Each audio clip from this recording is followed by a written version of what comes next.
जय हिंद मेरे प्यारे दोस्तों, मेरे प्यारे स्टूडेंट्स।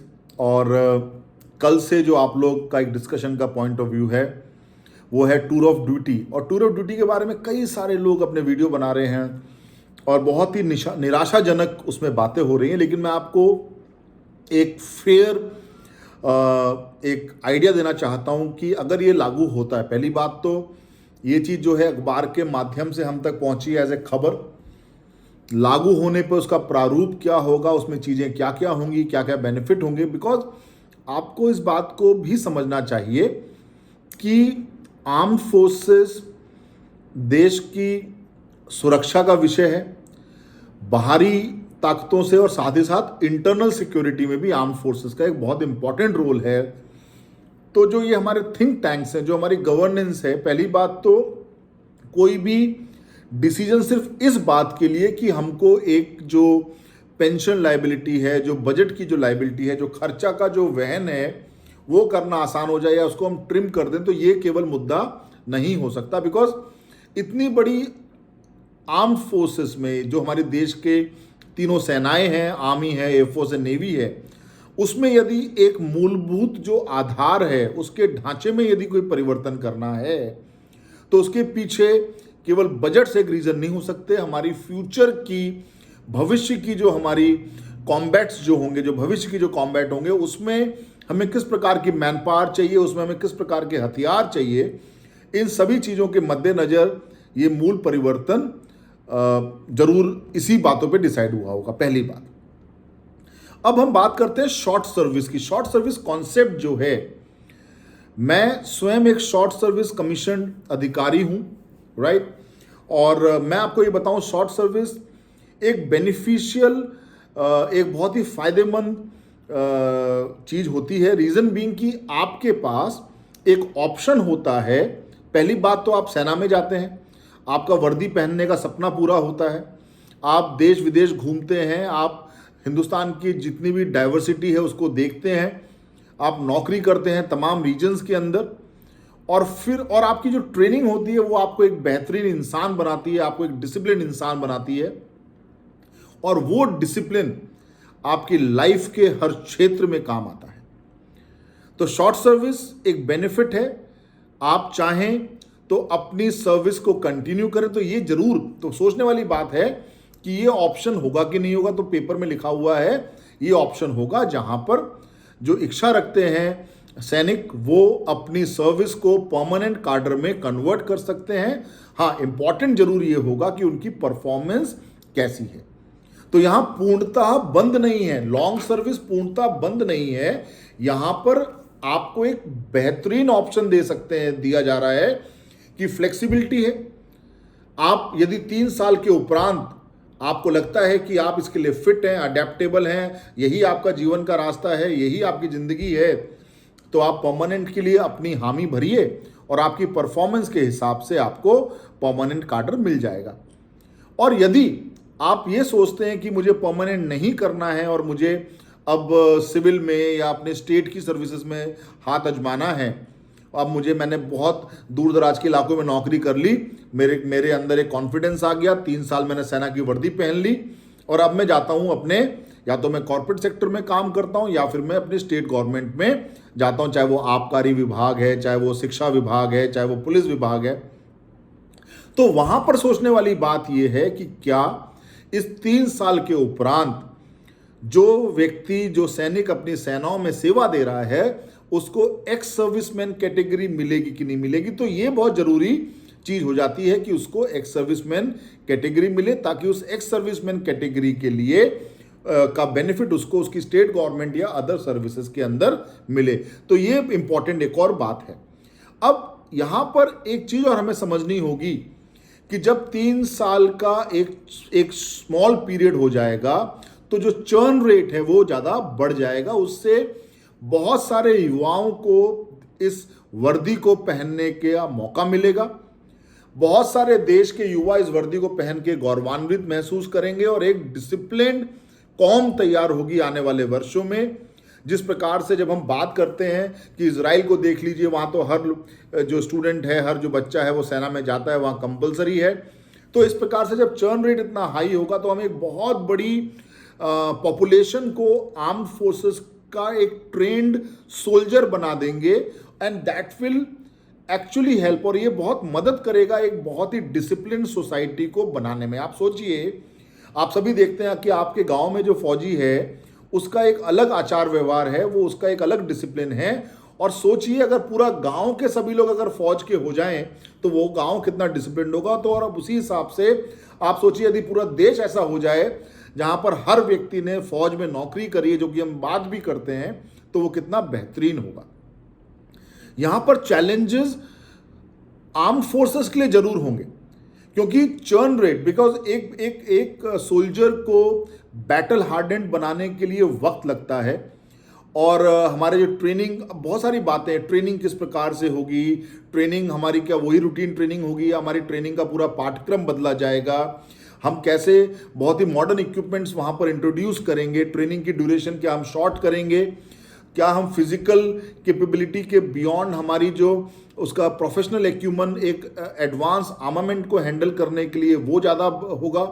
और एक और इम्पॉर्टेंट बात है, जब यहाँ पर टर्म शॉर्ट हो जाती है तो यहाँ साइकोलॉजिकल एस्पेक्ट्स बढ़ जाते हैं। तो क्या जो सिलेक्शन प्रोसीजर है उसके अंदर जिस प्रकार से ऑफिसर्स का होता है कि साइकोलॉजिकली वो एक फिट होने चाहिए, फिटमेंट उनका जो है वो जज्बे से, जोश से, जुनून से आर्म्ड फोर्सेस के लिए बिल्कुल परफेक्ट होना चाहिए, देन ओनली हम एक ऑफिसर को सेलेक्ट करते हैं। तो यहाँ पर चूंकि शॉर्ट टर्म है, देखिए जो लोग नौकरी की बात करते हैं, मैं मानता हूँ हम इसको बेरोजगारी और रोजगार से जोड़ते हैं, और एक हद तक सही भी है, लेकिन रोजगार तो तमाम है। तो रोजगार में आपने सेना चुना, इसका मतलब आपके अंदर जज्बा है, और जो वो जज्बा है वर्दी पहनने का, देश की सेवा करने का, तो यकीन मानिए ये एक बेहतरीन कॉनोटेशन हो सकता है, बशर्ते एक्स सर्विसमैन कैटेगरी मिले और भी बेनिफिट मिले।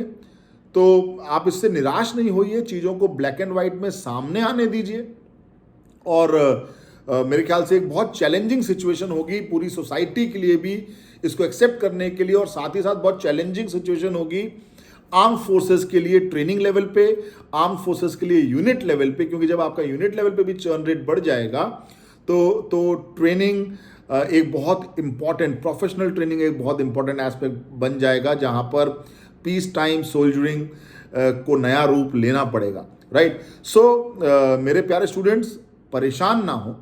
राइट, अब एक सवाल और है, बच्चे जो पूछ रहे हैं कि जो अभी जो एग्जाम्स हुए थे, जो दौड़ हो चुकी है, तो क्या उसके एग्जाम्स होंगे?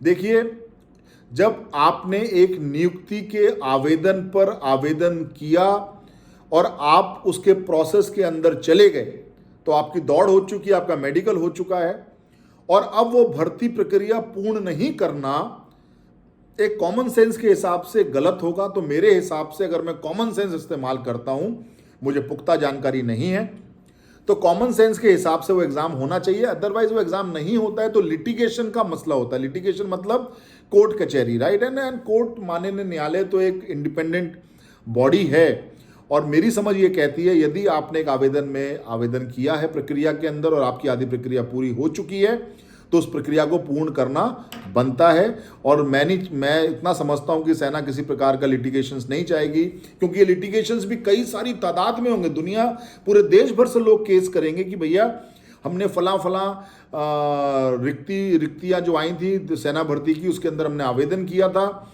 हमारी आधी प्रक्रिया पूरी हो गई है, प्रक्रिया पूरी नहीं की जा रही है, एग्जाम कंडक्ट नहीं हो रहा है। तो एग्जाम तो कंडक्ट होगा, नए मापदंडों के अनुसार, नए पैरामीटर्स के अनुसार, टूर ऑफ ड्यूटी के अनुसार।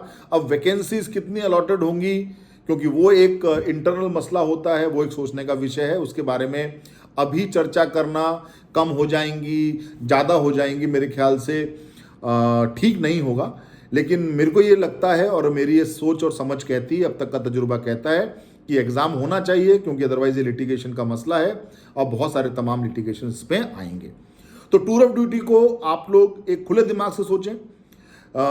एक बेहतरीन आपका जो लाइफ में डिसिप्लिन आप सीखते हैं फौज के अंदर, वो आपको लाइफ के हर स्फेयर में, आपको लाइफ के हर कदम पे एक सफल नागरिक बनाता है, इसमें कोई दो राय नहीं। और मैक्सिमम, और जब चर्न रेट बढ़ जाएगा, राइट, तो इनटेक भी बढ़ जाएगा और कई सारे लोगों को फौज में जाने का मौका मिलेगा, इसमें कोई दो राय नहीं है, जीवन बेहतर होगा।